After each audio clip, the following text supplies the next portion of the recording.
Are you ready to go for a ride? Are you ready to hear a UFO story? Are you ready to go out of this world? Well, you're in the right place. You're at Third Phase of Moon, taking your calls from around the world. If you've got something to say, 347-934-0378 is the number to call into. And if you've got something important to say, just press number 1 after you call in, and you'll be taken straight to the top of the call list. This week has been really heavy duty. Our whole computer system blinked out like a light. It was done. It was gone.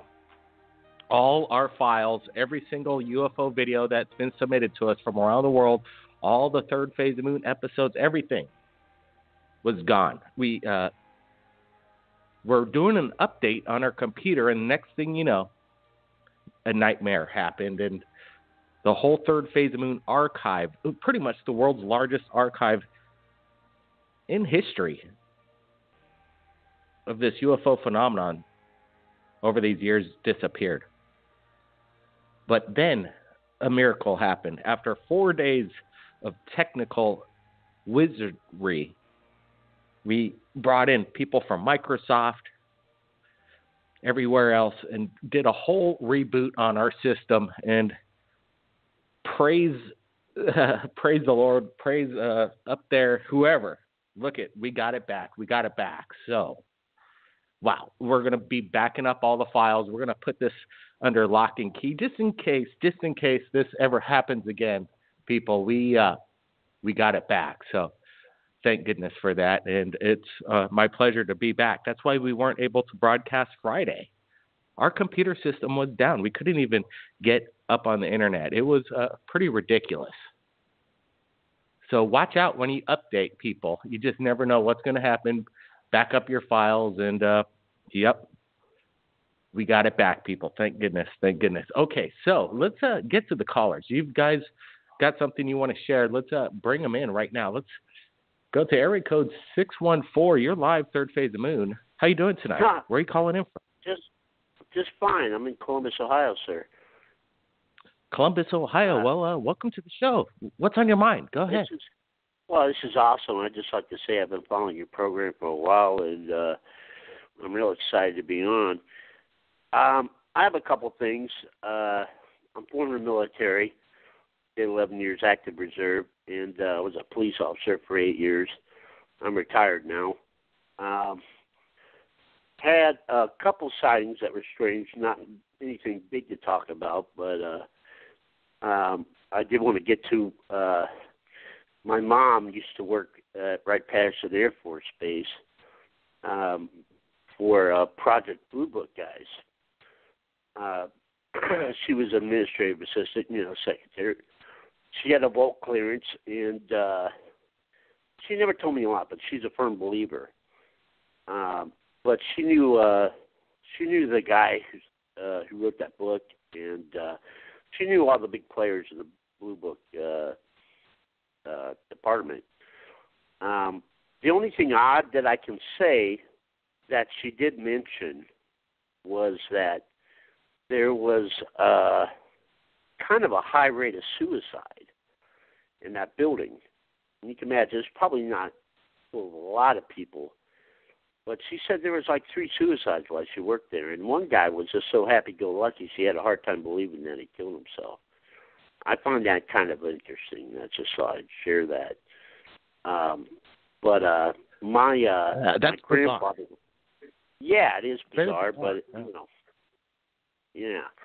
My 2 experiences are kind of small, but I was on a traffic detail when I was a cop, and happened to look up in the sky and see pretty high up a silver globe going. It was broad daylight, going through the clouds, and just thought that was odd. And then I passed by a small airport on Route 77 up by Akron, and in the tree line was a flashing blue light. Now, how it got up there, I don't know. And I always, to this day, kind of regret not turning around and checking it out.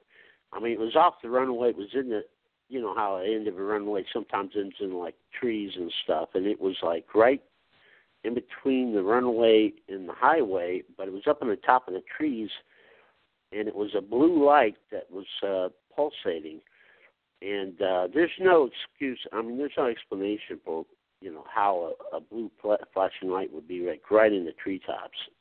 But those are my two experiences. But not a big deal. But I did want to get in and share that information about my mom, because I found it was the Foreign Technology Division at Wright-Patterson Air Force Base, and a very interesting installation. And my grandfather was in airframes in the Air Force and was an inventor for a lot of things.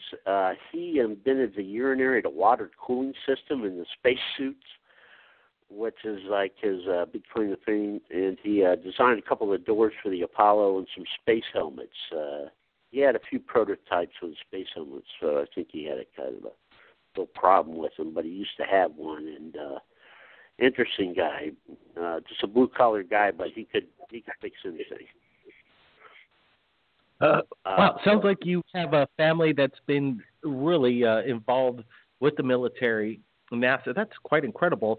And your mother knew people that worked within the Project Blue Book, which is now it was stopped by the U.S. government. It was basically they wanted to go in search of what this UFO phenomenon was all about, so they created this Project Blue Book, and then the authors and the people that were submitting articles to this really debunked everything in regards to UFOs. And then the U.S. military and the government said, hey, we're not going to research it anymore, and there's nothing to it. But then some of these people came out afterwards and said, no, there was really something to it. And how you state that there was a massive kind of a suicide thing going on within that program, I haven't heard that before, but maybe it wasn't suicide. Maybe it was some kind of exactly. made to look like. Somebody got a little too open or too deep into things or knew too much. It's possible. I've worked in government, and I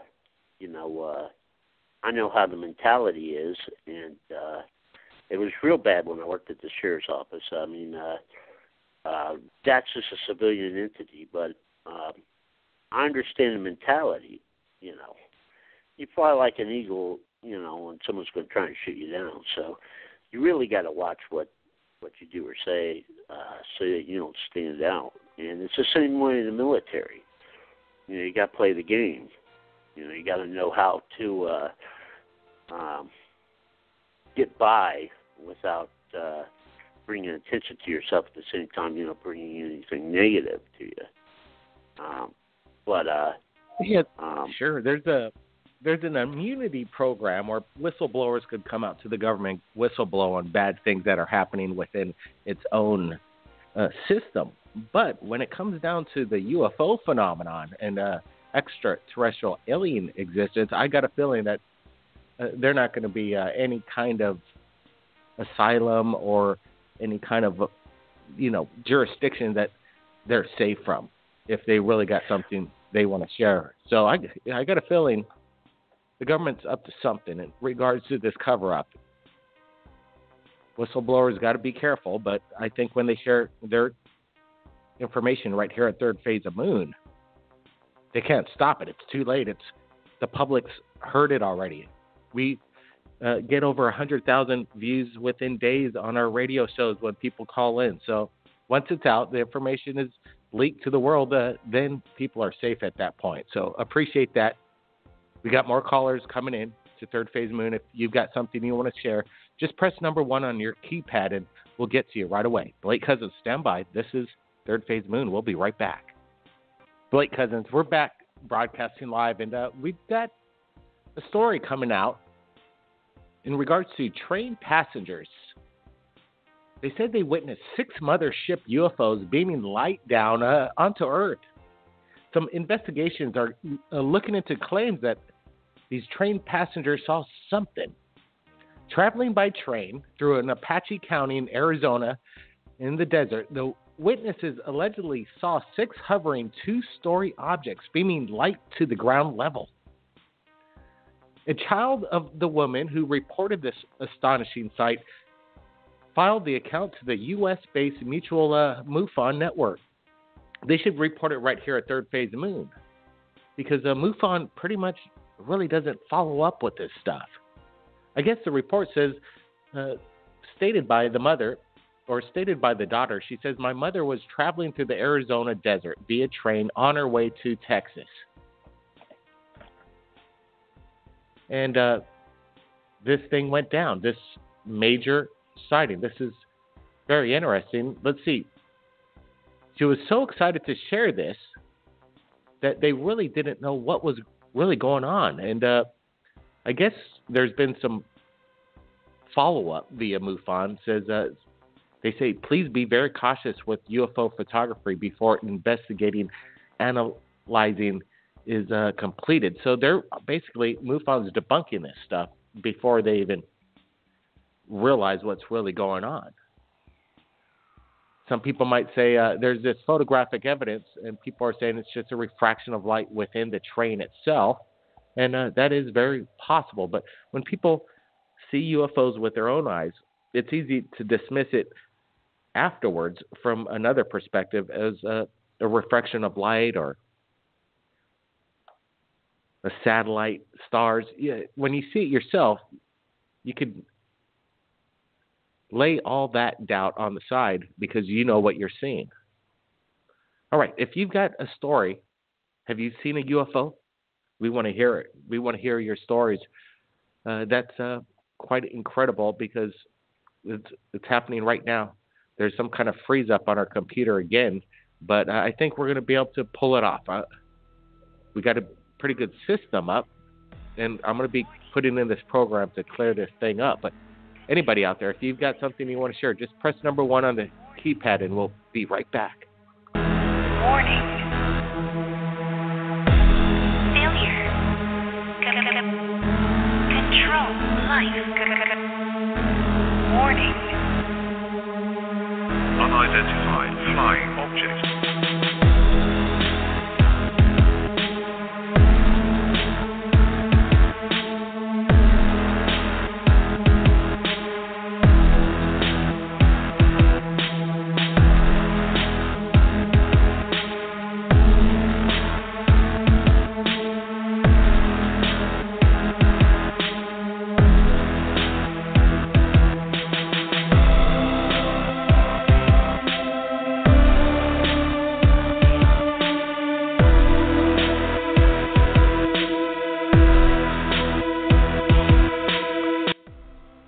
Any whistleblowers out there that has sensitive information in regards to the alien phenomenon, it's Blake Cousins, Third Phase of Moon, reaching out to you. Call in.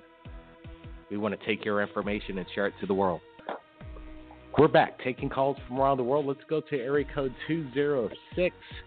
You're live, Third Phase of Moon. Welcome to the show. How you doing? Hi. No, I'm good. I apologize. I'm not a whistleblower. I just have a couple of questions. Oh, sure, no problem. What's your question, sir? Go ahead.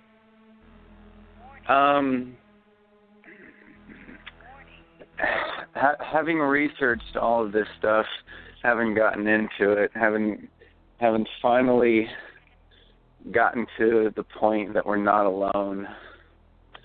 Wow, it's interesting hearing all these people get nervous on the air. I don't know, finally coming to the realization so many people are listening to you. It does get kind of nerve-wracking.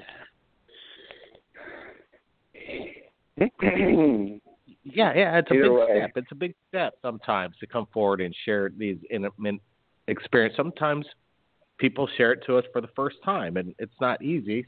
Sometimes it's a sensitive subject for them, and I can't blame them. We're dealing with something that people still are being ridiculed every day for telling their stories and fired, and they can't excel in their job because people think they're loony about their encounters and some of their stories. And people really got to understand this is not fantasy. This is real.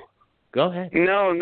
This is very true. I mean, I find myself on a day-to-day basis. I mean, I'll go to work, and there's literally only two people at my job that I feel comfortable discussing these things with, because you're right. I mean, from your average person, these things do continue to be ridiculed. I guess down to it, I'm curious. Anybody wants to call in and give me, their opinion as well. How long is it going to take for your day-to-day person to realize that these things are real? And it's not just, you see a disc in the air, it's somebody being able to realize that they need to get on the consciousness level to I don't know, it's hard to think,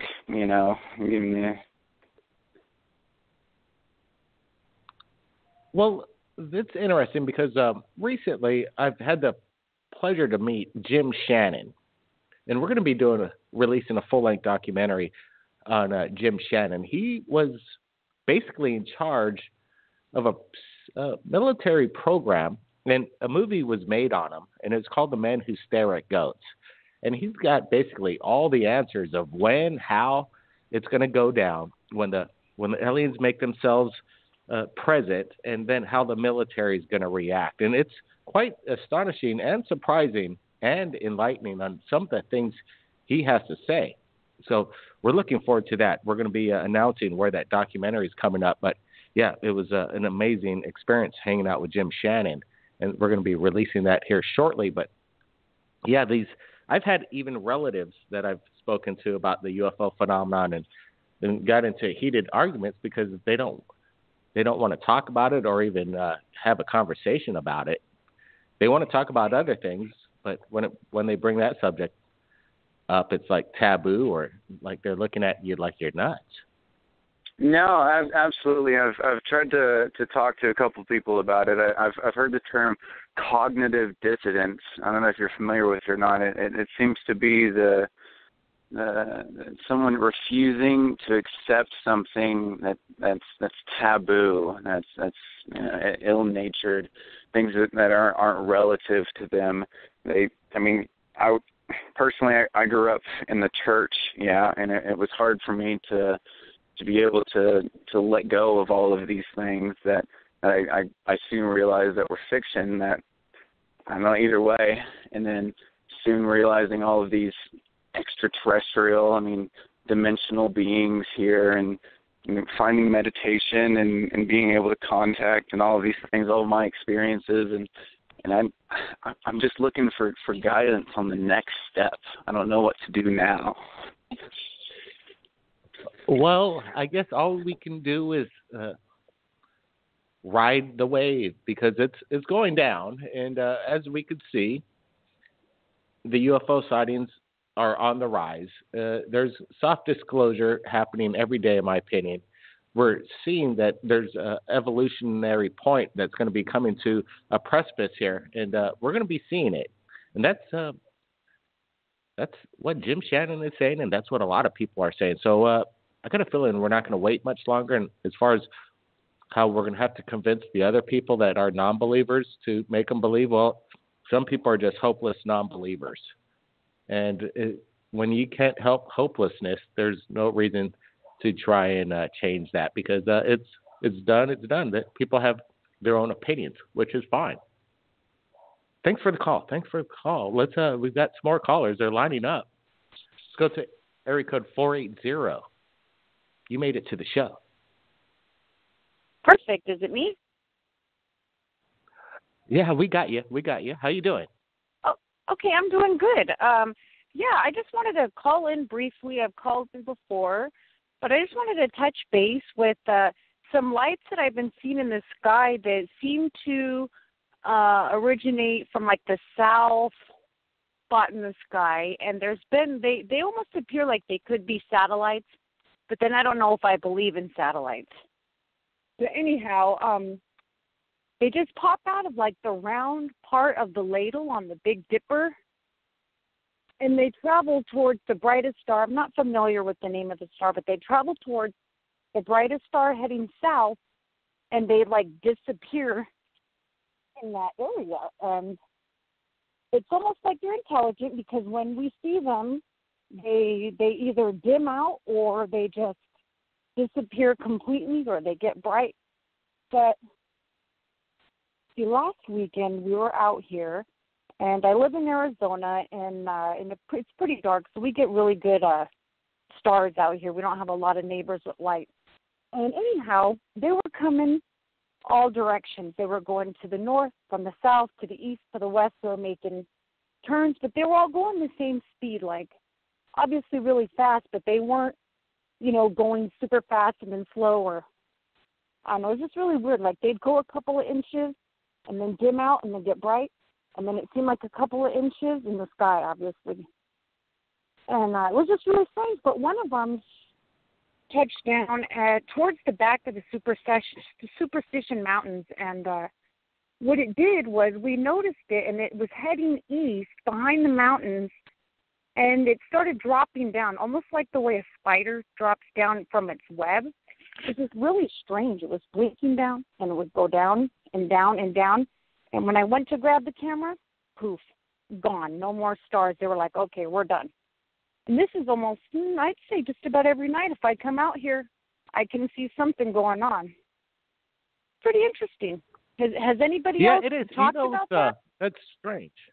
It's strange, too, because, I've heard of this many, many times. People pull out their cameras, and the next thing you know, the UFO that you're trying to film is not really cooperating. It's like being difficult with you, trying to, hide itself or maybe cloak itself out so you're not able to video or photograph this. But in a lot of cases, which it makes me wonder why there are so many UFO videos out there, thousands upon thousands of UFO videos. Why are some people able to capture them and not others? And why are they being sneaky some of the times and not sneaky some of the times? That makes me wonder. I'm not exactly sure how to answer that, but if people have comments on that, I'd sure like to hear it, because have you had an experience trying to videotape a UFO and then all of a sudden it's gone? In most cases, I hear that quite a bit. Let's go to another caller. Thanks for that call. Appreciate it. Area code 260. Wow, we got a big motorcycle driving by. It was pretty loud, but hey, okay. 260, you're with us, Third Phase Moon. How you doing tonight? All right, 260 is being very silent. Okay, let's try area code 563. Area code 563, you're live, Third Phase of Moon. Welcome to the show. Yeah, hi, can you hear me? Yeah, I got you. How you doing? Oh, okay. Where are you calling in from? Davenport, Iowa. My boyfriend died. It's been almost 6 years ago now. He was an alcoholic, and he claimed that because of this incident, this is years ago, he was about 58 when he died, but he must have been 17, 16, 17, maybe 18. And a buddy confirmed it before he died, and he had a kind of a pretty scared look on his face, but they were both supposedly downtown in a car, and it seemed like they were at this light forever. And then they don't remember anything else, like time just kind of stopped. And then I don't know how much later it was, but they were both walking back up to his house, his mom's house, where he lived. And he lived in a court. His mom still lives there. I guess when they got there, there was like some kind of limousine, or I think it was maybe a government car, the way he described it. And these guys, I presume they were government. They had like Geiger counters, and they had like space suits or radiation suits on, and they were kind of like going all around the area there on the court. And he said, "Oh, everything okay?" And I guess they just gave him a weird look, and then they got in the limo or whatever the vehicle was and took off. And from that time on, I guess they were both scared, up until, and he never told anyone but me. He never told his mom. He got the feeling that they were saying, "Don't ever say a word about this." So it's really freaky. But I know a couple years before he died, he always say that he just seen this sign in his mind, but he couldn't describe it. And there's a creek that runs all along this area, the area called Black Hawk Creek, and he did say it had, he could see something around there, or it had something to do with that. So, I mean, I know that sounds kind of weird, but I don't know. What do you think about that? So, yeah, I don't know. It's strange. So he died of alcoholism, or did he die of something something strange? What do you think? Well, he died. I do. No, I know he was an alcoholic. He was definitely. But he told me that that's the reason he started drinking. And then the friend of his, Steve, about 2 years before he died, Ricky said, "You remember the time?" And the guy just looked at me, and he had a real scared look on his face, but he shook his head, yes. But up until the point that he had told me, I guess neither one of them ever told anybody. They were so scared, never told their mom. So I don't know if they got abducted first or what happened, but because he did say that they were in a car and the light seemed to stay red forever and ever, and then they don't remember anything except walking back up to his mom's house. And then these guys were, there. And then when he asked, is everything okay, or, what's going on, I guess one of them just gave him kind of a dirty look, and they hopped in that limo, and that was it. But he did tell me that was the reason he started drinking, and they never told anybody except for when he told me, and that he could always see this sign in his head until the day he died, but he couldn't quite describe it. But he said it had something to do with a creek. So that's all I know. But, he was a real reliable, honest guy, and everybody liked him. So, but he told me that's the reason he started drinking. Yeah, I've had some friends while we've experienced UFO phenomenons, and one of these guys, he was, going down the wrong path. He was doing drugs and not, going down the wrong path. And then when we saw this massive UFO event, and it was, quite astonishing and almost overwhelming. We didn't know if this craft was going to land on us. It was huge. But this man, pretty much the next day, he changed his life. He got a haircut, he got off the drugs, and, he started to take care of his family again. And ever since then, he's been such a better man.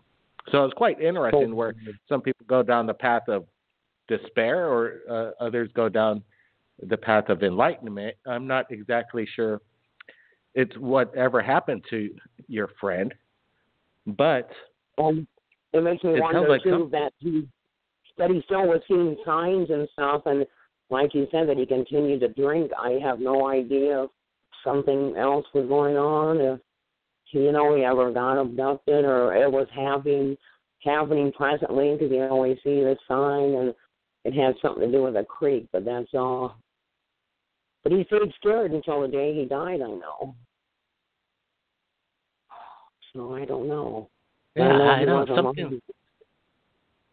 Something happened. Something happened, and, it's a sad story. But then again, it's a learning process as well, and it's hard to say who's responsible for it, what his genes, who knows? Maybe he had something else going on, but it sounded like this event changed his life, and it didn't help one single bit.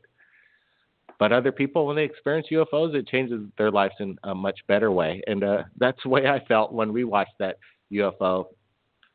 It was a great day. It was a great day. All right. What we're going to do is I'm still working on my computer because, everything's back, but there's a lot of updates I have to do for everything to work properly, as my Microsoft advisor was telling me. So that's what I'm going to get to. I'm going to still be working hours and hours after this show. I'm going to get this show up on YouTube on our Third Phase of Moon channel, but we're going to be doing more updates on our computer, and we're going to start uploading pretty much every day on our YouTube channel. So stand by for that.